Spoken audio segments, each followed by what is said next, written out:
Camille, thank you so much for being here, especially with all of those little techniques happening.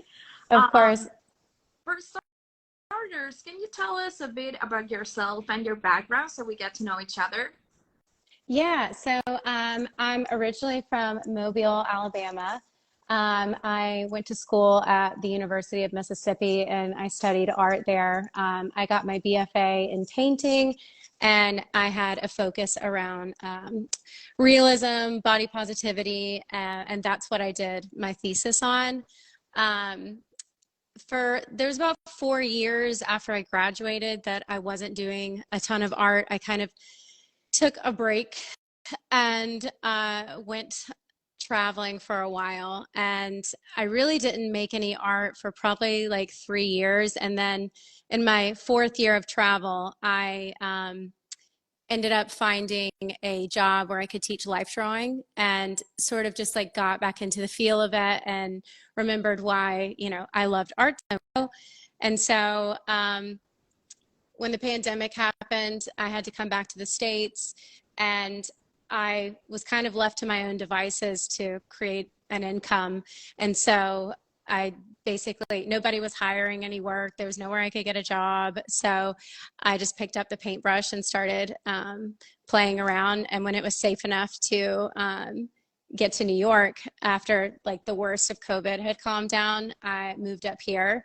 And then I slowly kind of started developing this process and technique of printing. And now I've been taking appointments and clients in New York for the better part of like 2 years. But I've been working on the printing technique for about 4 years.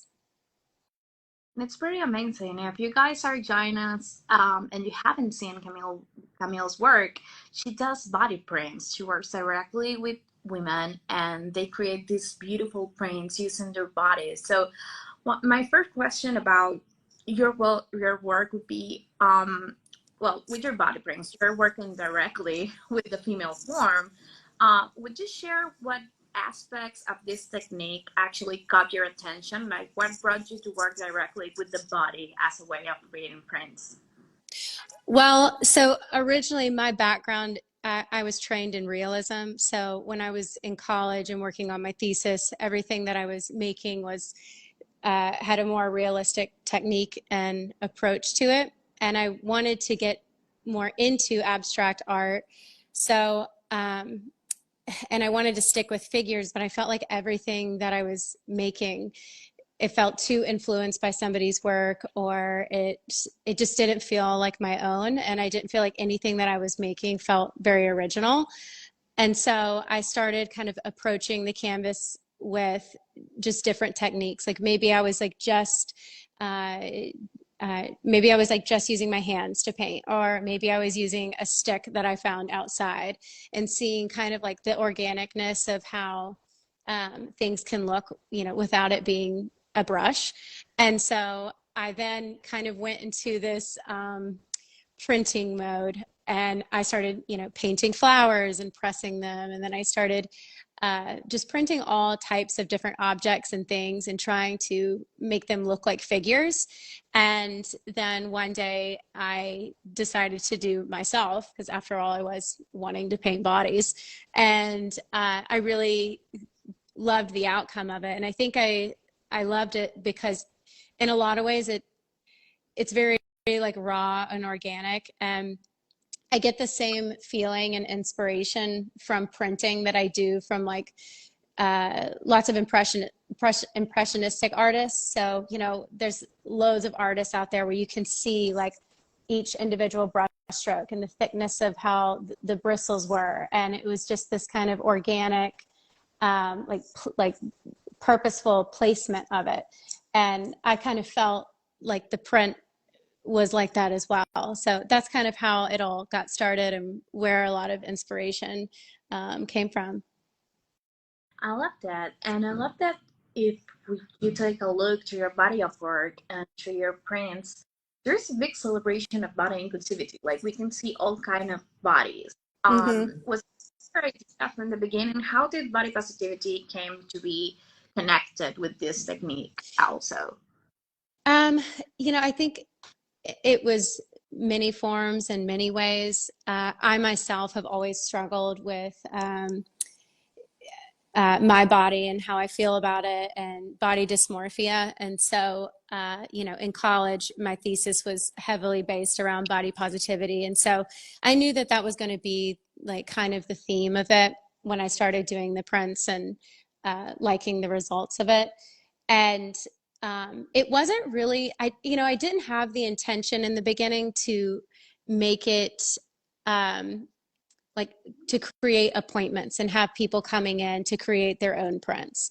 I It wasn't until people started reaching out wanting to like help me create my original pieces, saying like, oh wow, like if you ever need any help, I would love to like come in and model for you and be a part of it. It seems, like I love this like celebration of the body. And from that point it really kind of like turn the corner, and I started seeing um, how just a light in people when they would come mean something a little different to everybody when they come in, and what their purpose is and what their reason is. But yeah.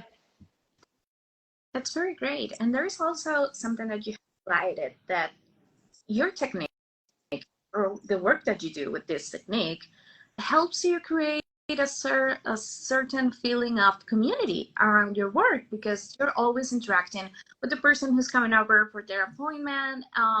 How important it is, like this connection between you and the women who are putting themselves out there and actually putting their body into the creation of this pieces. How does this sense of community came to be?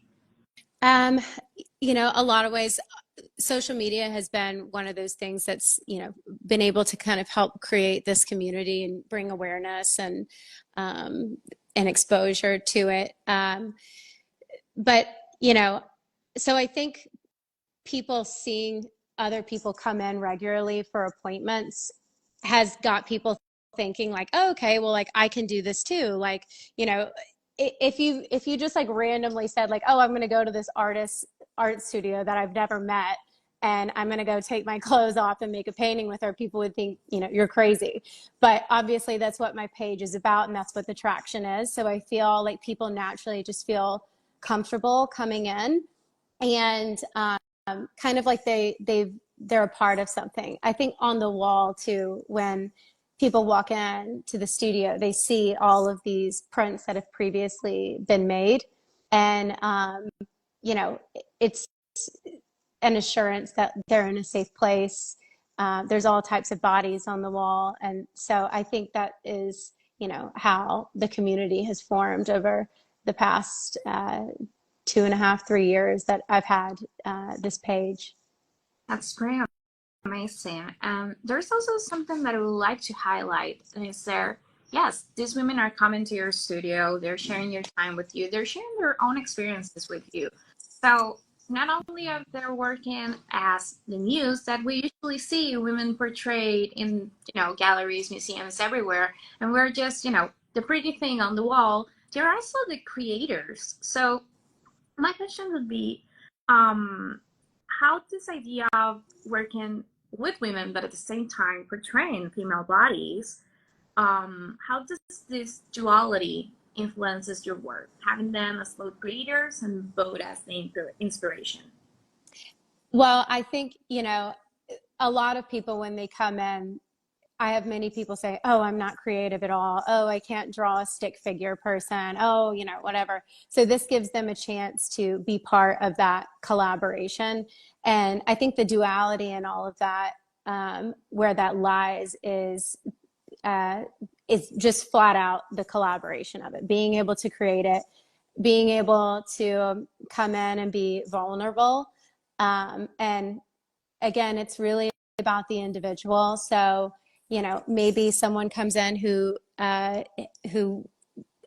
struggles with body dysmorphia. That experience for them is going to be very different than somebody who comes in and is like, I feel very strong and confident in my body. I just ran a marathon. Are you celebrating something? Are you healing something? Are you, opening, like, what are you opening yourself up to and getting out of this appointment? And, why is that important to you. So I think it really is just based on the individual of, of what they're going to get out of it and what that experience is for them.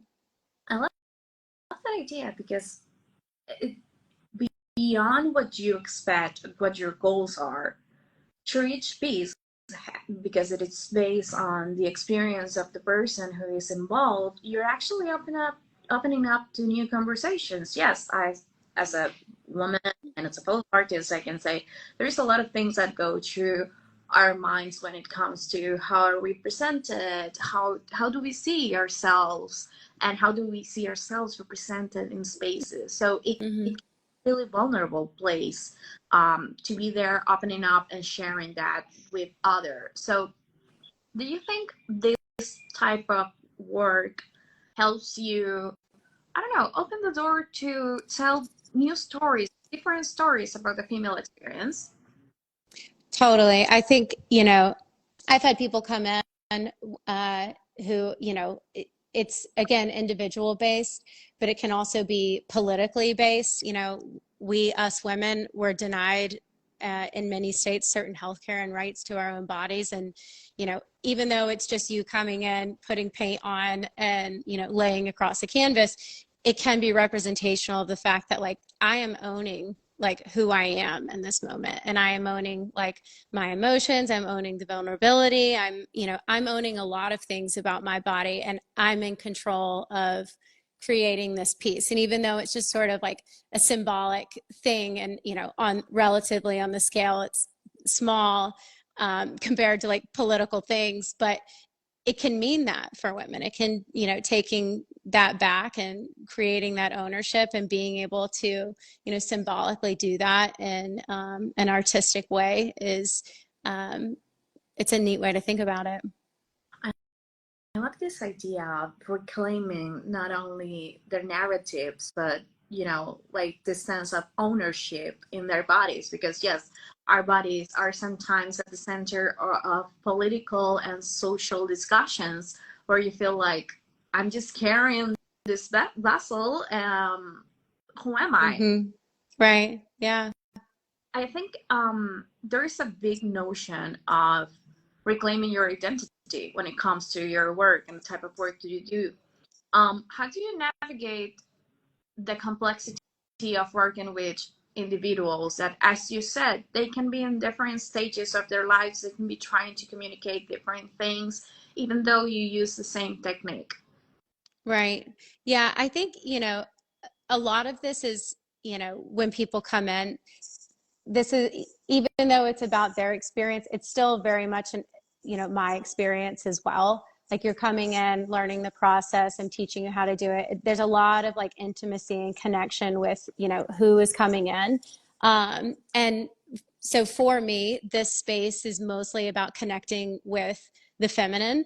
And so, it's all about, how in touch do you want to be with that? Like if you're wanting to be in touch with your masculine, then like this really isn't the place, because that's not the experience here. So, it doesn't really matter who you are and what aspect, of yourself you want to embrace. But if you're looking to express, the feminine, this is a really great place to do that. So some of the complexities around like femininity and like the levels of it can be kind of different for everybody, but I think this place is sort of, it embraces the feminine. I love that. And I love that you mentioned something that is so related to what or words that we use when we try to describe the, and it's like there is a certain level of intimacy that we have Yeah. between women, and that we can easily reach out because it is expected from us to be more vulnerable, to talk more about how we feel, and this bonds to create a connection that maybe pertains only to the experience of living in this society with this gender, and performing this type of femininity. So I will ask you right now, like, how do you explore that theme of intimacy and connection through your artworks, with especially with the women that you're working with? Well, yeah, I think that can be answered in two ways. I think with, my original pieces that I create, I've really, in 2024, I've really started to put more emphasis on creating originals for myself. 2023 was a lot about commissions.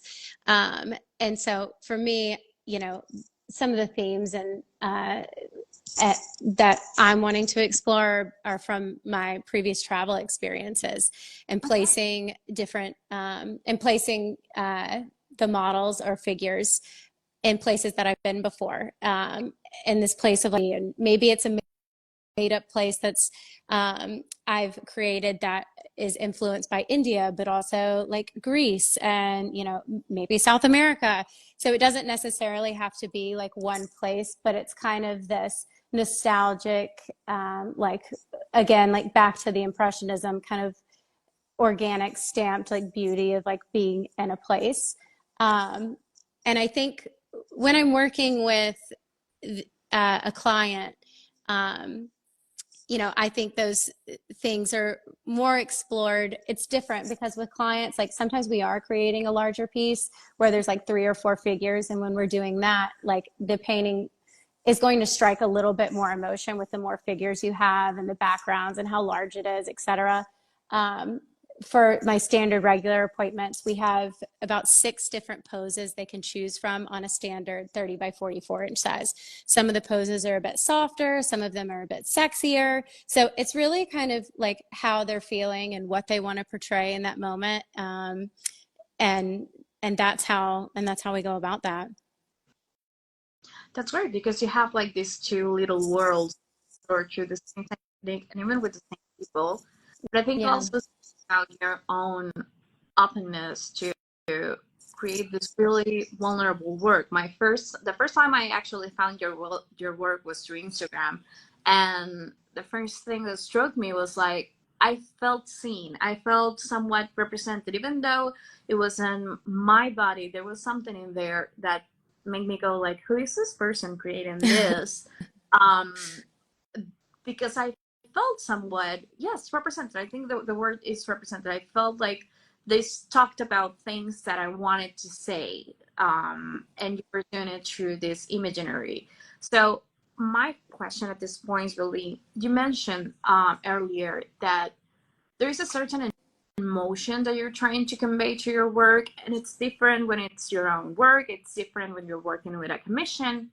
But even if we get into more of an intellectual trying to, you know, make sense of our emotions, what do you want people to feel when they see your work? So like so many things, but I think, to the person who's struggling with body dysmorphia is going to have a different view on how someone who doesn't struggle with that is going to feel. So, but my main takeaway to like sum it up and how I want people to feel is that these taboos around the body and whether artwork can be hung up that is nude in your living room. I just want to break that. I just want it to be so normalized that when you see, artwork of, the female form or any nude form, that it's not this kind of like scary or, taboo thing. It's just taken as it is. I mean, we are every person who's ever lived has had a body of sorts. And it's arguably the most natural thing about us. And, there's a lot of aspects we don't have control of how we look when we're born. This is the way my face is. This is how it is, right? This is the way my body looks. This is just how it is. So it's that kind of like acceptance and not looking at the figures in a sexualized way or as if they're sexy, and just flat out like it's just artwork. Great. It's really good because that also happens, even though a certain work doesn't touch into the concepts of erotica or sensuality, just because it's a female form, Right. there is a charge that people think like, okay, maybe it's inside this category of content or art. Um, so you just talked about what you want people to experience when they see your work, and I'm going to go a bit on the personal side, and I'm going to ask you, what do you feel, or how do you feel about your work? What is it that you want to say with these creations? You just told me about the different experiences that goes doing your personal work and also commissions, but what happens inside of you? What do you want to say with this? There's so many things. I think, you know, symbolically, I have like the technical side of it and then the symbolic side of it. The symbolic side of it, what I want people to like feel and the emotion is, um, I want it to feel ethereal. I want it to feel beautiful. I very much want it to feel feminine. That is, just the essence of all of my work and what I feel the most in touch with. Um, and I want it to be, relatable for people. So I think it's important to have all different types of bodies. I'm 5'1", 110 pounds, petite. That's not very relatable.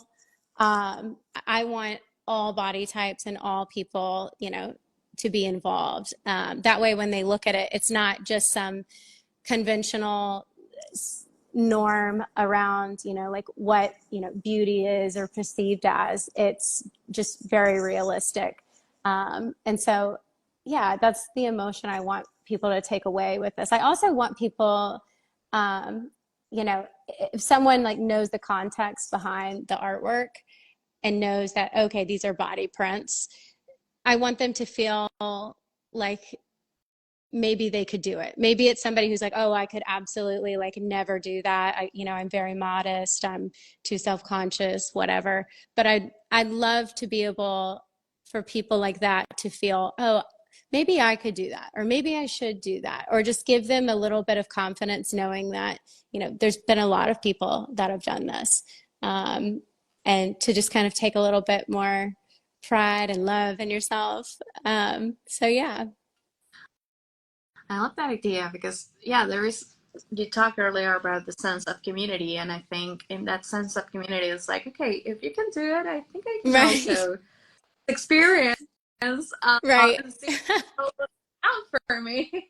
It wasn't like that in the beginning. Before it, like, the funny thing is that when I first started this, it was in a bedroom. It was in my old bedroom, and I had exactly 5 by 8 square feet uh, to do this in.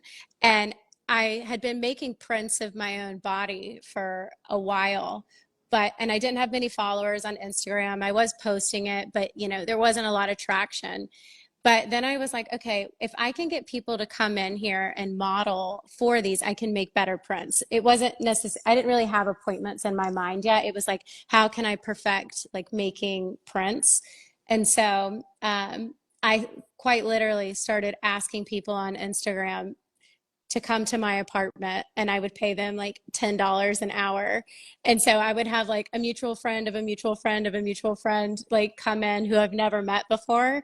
And then it started to be a thing where I was just like kind of hiring models. I didn't have any money to like pay anybody. So I'm paying them like basically under minimum wage to come in and do this. But people thought it was fun and wanted to be amongst it. So, you know, had it so it was harder in the beginning to recruit people, but obviously Yeah. the longer it's been online, it's, created more of a community around it. I also wanted to ask you about that, how social media have influenced your work, especially the ability to work with a vast array of people with different life stories, different bodies, different everything, different Mm. takes on life. Yeah. Um, what influence has social media had? Because one of the places where female bodies are so heavily scrutinized is on social media. Mhm. Um, Social media has been a blessing and a curse. It's, it truly is. To be able to, we're like blessed in the sense of this day and age that uh, there are more things possible for artists now as far as exposure goes than there was 25 years ago, even 15 years ago. So social media has had a big, part and play uh, in that and marketing and reaching out to people. I don't think if I didn't have it, I don't think I'd be where I was today. Mm. But in the other sense, it's also a curse. You know, social media can be just as nice as it is mean, but yeah, it definitely it has had a huge part in it and play in it. People love to come in and, you know, post the studio and take photos of it. And people like to share, you know, what experience they had. So they'll often do that through social media. And so yeah, social media is huge. I love that that also creates an echo of what you mentioned earlier about personal experience and the personal stories, because each person that goes into your studio probably has a different goal on or a reason of what they're doing this. So having their own space to also reclaim that narrative and talk about it and talk about their Right, experience, it all starts to, create this beautiful connection and this conversation sparking here and there about different subjects, all through probably what you will say is like a same experience, but it's a different take for everyone. There is something I really like about your work, and is that there is a sense of agency and of, I'm saying this and I'm gonna say it this way, I'm gonna do it this way. And for the last question in our interview, I would like to know, what would be your advice for any woman who wants to pursue a career in the arts? Maybe they want to do it to prints, maybe they want to do it to photography, but they're wondering like, is there a space for this discourse or this conversation? Should I or should right. I? Yeah. What would you say to them? Um, I'd say go for it. It's, you know, I think one of the most important things is truly like having to make time for it. You know, if this is something that you want to make into career or even a side hustle, um, it's something that you have to put real time into. You can't just put, you know, a couple hours in a week if it means, you know, taking less hours at your job to create more work or, you know, whatever it is. You know, we're creatures of habit. And so if you continuously like put time and energy into it, you'll see results. I think not expecting, I think the beautiful thing about art that when it's in you, if it be photography, if it be, you know, painting, um, and you truly feel connected to it, you don't really need results from it. It's not really about the making money that is important. It's about the experience you're having and the fulfillment you get from creating the art. Obviously, we would all love to make money off of art, but I think going into it with the mindset and like knowing what your intentions are and being very deliberate about that is when you will see the best results. Um, you know, and I have so many women who will come in and say like, oh, you know, you know, I'm a writer, or I make pottery and I really want to make more, but I don't think I can, you know, let go of my job, or, you know, my dad doesn't think I should be a major in this, or my husband doesn't think I should do that, or whatever. Like, just do what you want to do. It's, you know, it's your life. You get one life. So, you know, go for it. But yeah, I think the most important thing is being deliberate and intentional with like why you would want to uh, take art and put that and create a career out of it. You know, are you doing it for the right reasons? If you're just expecting to make money out of it, you're probably going to fail. If you're doing it because you love it, regardless of if you make money of it or not, that's a better reason to do it. Great. Thank you so much, Camille, for today. This has been an amazing way to close this series, at least for this year. So thank Yeah. you much for being here. Yes. Thank you so much. It was so nice talking with you. Well, we hope to have the chance to talk with you again. Thank you to all of you guys who have been online, sharing this conversation with us. Hope to see you